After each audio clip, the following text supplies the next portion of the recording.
السلام علیکم دوستانو.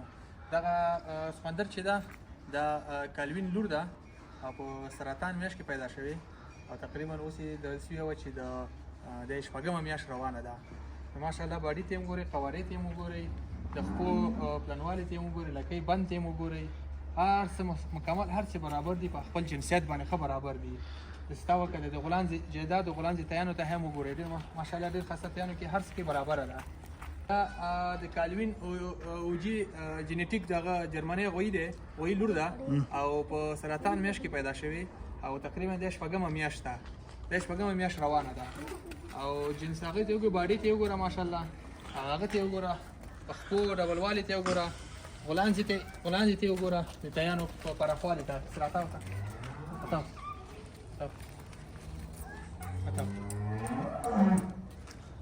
ماشاءالله دا وګوره، تیانو پراخوالي ته یې وګورئ او تیانو اندازې ته یې وګورئ او ډېر سیستم هر څه باندې برابر راغلی.